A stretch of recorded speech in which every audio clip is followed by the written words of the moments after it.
तो स्वागत है आप सबको मेरे हिंदी यूट्यूब चैनल में। बच्चों, आज हम पढ़ेंगे 8वीं कक्षा के लिए पाठ नंबर 2 मिर्च मसाला। तो बच्चों, मनुष्य अपने विचारों को किसी और के सामने रखता है और दूसरों के विचारों को वो सुनता है। यानी मनुष्य जो है अपने विचारों का आदान प्रदान करता है। ठीक है। तो कुछ विचार ऐसे होते हैं जो राज के होते हैं, जो अकेला ही उसको सुनना पड़ता है। उसको जो राज होता है उसके दिल में ही रखना पड़ता है। जब उस राज को किसी और को बताता है तो वो राज को बताने वाले को उस पर भरोसा करना पड़ता है। अगरचे वो भरोसेमंद है या वो भरोसे वाला है, उसके राज को किसी और को नहीं बताएगा, तभी हम उस राज को बताना चाहिए। अगरचे नहीं है तो उस राज को हमें अपने राज के, अपने दिल के बात को हमें किसी और से बताना नहीं चाहिए। वैसे तो हमारे सारे विचार जो हैं, जो सुनने लायक होते हैं, वो विचारों को हम बता सकते हैं, लेकिन राज की बात को हम किसी और से नहीं बता सकते, क्योंकि लोग जो है ना उस राज की बात को सुनते हैं और उसके साथ, उस बात के साथ है ना, और 2-4 बातें लगाकर दूसरों को सुनाते हैं। इसको मिर्च मसाला कहते हैं। ठीक है, अब आपको समझ में आ गया होगा कि मिर्च मसाला इस पाठ का नाम क्यों रखा गया है। ठीक है, तो चलिए पाठ का आशय हम जानते हैं। तो पाठ का आशय में कह रहे हैं, कभी कभी आदमी अपने विचारों को दूसरों के साथ बांटना चाहता है। तो विचार, हर प्रकार के विचार तो होते हैं मनुष्य के मन में, तो विचार तो बांटता है, लेकिन जो राज की बात है उसको बताने से पहले उसको ध्यान रहे कि राज की बात बताने से पहले वो सावधानी बरते। ठीक है, तो विचार भी बता सकते हैं, लेकिन राज की बात किसी और को नहीं बताना चाहिए, और बताने से पहले हमें सावधानी बरतना चाहिए। वो इस तरह के कि वो सामने वाला जो राज सुन रहा है, क्या वो भरोसेमंद है या नहीं है। ठीक है, तो चलिए इस कहानी को पढ़ते हैं। ये एक लोक कथा है। लोक कथा जो लोगों में जो घटनाएं होती हैं, उनके जीवन में घटनाएं जो होती हैं ना, उस घटना को लेकर यहाँ पर कथा बनाई गई है, कहानी बनाई गई है। ओके, तो ये हर लोगों के जीवन में ऐसा होता ही है। तो यहाँ पर आती है रास की बात को लेकर एक कथा जो बनाई है, तो वो कहानी यहाँ पर दी गई है। तो चलिए शुरू करते हैं। मैं इस कहानी को कहानी की तरह आपको बताऊंगी। आपको सुनने में बहुत ही मज़ा आएगा और अच्छी तरह से आपको समझ में भी आ जाएगा। तो चलिए शुरू करते हैं। एक दिन शाम को भोलू आंगन में बैठकर दूध पी रहा था। उसे खांसी आई, दूध का लोटा लुढ़क गया था। देखिए, वो आंगन में बैठकर दूध पी रहा था, तो पीते पीते उसको खांसी आई, और खांसी आते ही दूध का लोटा जो था और ग्लास जो था वो नीचे लुढ़क गया, और थोड़ा सा दूध मुंह से निकलकर जमीन पर फैल गया। मुंह में जो दूध था, खांसी आने की वजह से वो दूध जमीन पर पड़ गया और फैल गया। ठीक है, फैले हुए दूध में उसको 2 पंख दिखाई दिए। जो जमीन पर फैला था दूध, उसमें उसको 2 पंख दिखाई दिए। तो उसने क्या किया, अपनी पत्नी को बुलाया, यानी हीरा को बुलाया। उसके पत्नी का नाम हीरा जो था, उसको बुलाकर कहा, देखो, तुम किसी से नहीं कहोगी तो तुमसे एक बात बताऊं? कसम से किसी से नहीं बताऊंगी, पत्नी बोली। भोलू ने दूध में पंख की बात बता दी। देखिए, अब भोलू अपनी पत्नी जो थी हीरा, उसको उस पर भरोसा करता था कि उसकी राज की बात को किसी और को नहीं बताएगी, तो वो उस राज की बात को उसने बता दी।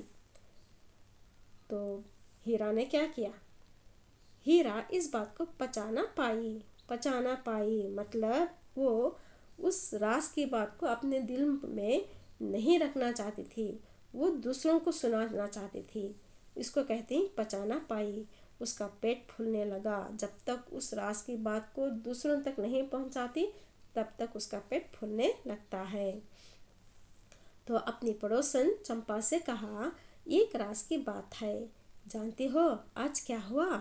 उनके मुंह से कबूतर के पंख निकले। उनके मुंह से यानी भोलू के मुंह से जो है कबूतर के पंख निकले। तो जो भोलू ने हीरा को बताई थी, दूध में पंख दिखे, जमीन पर दूध में पंख दिखे, लेकिन यहाँ हीरा ने चंपा से बता रही है कि भोलू के मुंह से कबूतर के पंख निकले। ठीक है, तो इस तरह से बात और भी बढ़ती जाएगी। देखिए, बहुत सारे पंख, मुझे चिंता हो रही है, पर किसी से मत कहना। तो राज की बात तो बता देती है, लेकिन फिर भी चंपा से कहती है कि किसी से मत कहना। तो तुम भी किसी से मत कहना। तो चंपा भी कहती है हीरा से कि तुम भी किसी से मत कहना, और उसको कहती है कि लोग जो है बात का बतंगड़ बना देते हैं। तो एक दूसरे का जो है चंपा और हीरा जो है एक दूसरे जो है वादा ले लेते हैं, लेकिन फिर क्या करती है चंपा, अब चंपा से भी रहा नहीं गया। उसे लगा कि अगर यह बात किसी से नहीं कही तो उसका पेट भी फट जाएगा।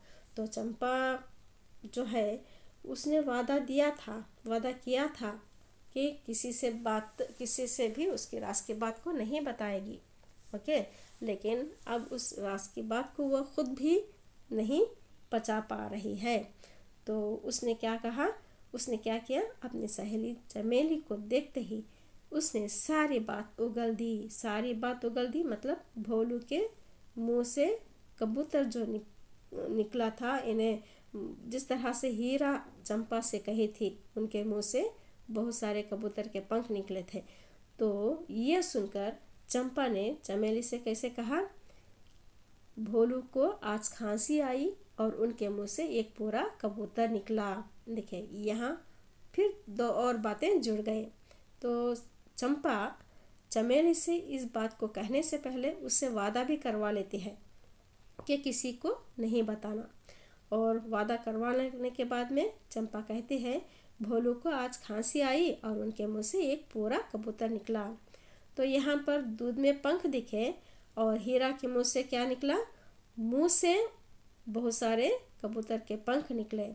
अब चंपा के मुंह से क्या निकला कि भोलू को आज खांसी आई और उनके मुंह से एक पूरा कबूतर निकला।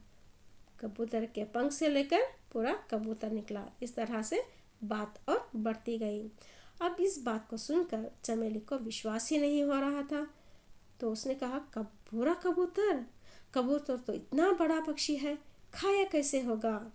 तो अब यहाँ चमेली को विश्वास नहीं हो रहा था कि भोलू उस सारे कबूतर को खाया कैसे होगा और सारे कबूतर को उसने निकाला कैसे होगा। ठीक है, तो इस प्रकार से उसको विश्वास नहीं होता। इस प्रकार से वो बात करती है। कुछ ही देर बाद किसी पड़ोसन ने सुना कि भोलू के मुंह से झुंड के झुंड कबूतर, कौवे, गौरैये, मुर्गे आदि निकल रहे हैं। देखिए, अब हीरा की बात जो है, हीरा की बात से पड़ोसन को सुनाई, पड़ोसन चंपा से सहेली को सुनाई, सहेली चमेली को सुनाई, फिर चमेली से सारे पड़ोसन, जितने भी पड़ोसन थे, नेबर्स थे, उन सबको मालूम हो गया कि भोलू के मुंह से जो है झुंड के झुंड में कबूतर निकल रहे हैं, कौवे निकल रहे हैं, गौरैया निकल रहे हैं और मुर्गे भी निकल रहे हैं। देखिए, बात कहाँ से कहाँ तक पहुँच गई। गांव में यहाँ तक खबर फैल गई कि कई आकार मतलब क्या, बहुत सारे शेप में, छोटे बड़े मोटे दुबले, इस प्रकार से। ओके, और कई रंगों के, रंग बिरंगे, लाल पीले हरे, ये इतने सारे पक्षी जो है निकल रहे हैं। और देशी ही नहीं बल्कि विदेशी पक्षी भी, विदेशी यानी फॉरेन के में जो होते हैं ना पक्षी, वो पक्षी भी भोलू के मुंह से निकल रहे हैं। ओके, और इन पक्षियों से आकाश भर गया है। देखिए, गांव में इतनी बात फैल गई कि भोलू के मुंह से जो है कई आकार के पक्षी, कई रंग बिरंगे पक्षी, कई विदेशी पक्षी है ना, उसके मुंह से निकल रहे हैं। और निकलते निकलते निकलते है ना, सारा आकाश भर गया है, पक्षियों से भर गया है। अब ये चमत्कार देखने के लिए दूर दूर से लोग आने लगे। देखिए, लोग जैसे जैसे सुनते गए इस बात को, लोगों तक जब ये बात पहुंची तो इस चमत्कार को देखने के लिए लोग आने लगे। लोग समझने लगे कि ये एक चमत्कार ही है कि एक मनुष्य के मुंह से इतने सारे पक्षी निकलना एक चमत्कार ही होगा। तो लोगों ने सोचा कि इस चमत्कार को देखें, तो दूर दूर से लोग है ना, लोग भोलू को देखने के लिए आ गए। अब इतने सारे लोगों को देखकर भोलू है ना भयभीत हो गया, यानी डर गया, और डर कर उसने क्या किया, एक पेड़ पर छिप गया। थोड़ी देर बाद सब लोगों ने उसे ढूंढ निकाला। जब लोग आए भोलू को देखने के लिए, भोलू नहीं था, तो उसको ढूंढने के लिए निकले, और जब वो ढूंढे तो वो पेड़ पर जाकर छिपकर बैठा था। और उसकी घबराहट को देखकर लोगों ने समझ लिया। तो लोगों को समझ में आ गया कि किसी भी रहस्य के बात को बताने से पहले 10 बार सोचना चाहिए। अब लोगों को मालूम हो गया कि ये कोई चमत्कार नहीं है, या भोलू के मुंह से कोई पक्षी नहीं निकल रहे हैं, ये एक छोटी सी बात का बतंगड़ बना दिया है लोगों ने। तो ये एक लोगों से, एक हीरा से लेकर, एक औरत से लेकर जो है वो बात गांव तक पहुंच जाती है। उस गांव तक पहुंचने में इतनी सारी बातें जो उसमें शामिल हो जाती हैं, उसको कहते हैं मिर्च मसाला, यानी बात का बतंगड़ बनाना। ठीक है, तो लोग अब समझाया कि उसने कोई भी रहस्य को बताने से पहले 10 बार सोचना चाहिए। तो आप सबको समझ में आ गया होगा कि आपके पास भी कोई भी राज की बात है, ये जो आप अपने फ्रेंड को, अपने दोस्तों को बताना चाहते हैं, या अपने संबंधियों को बताना चाहते हैं, तो पहले आपको उस पर भरोसा करना चाहिए। जब वो भरोसेमंद होगा आपके वास्ते में, तब आपको उस राज की बात बताना चाहिए। अगर नहीं है तो आपका जो राज की बात है, अपने दिल की बात है, उसको कभी नहीं बताना चाहिए।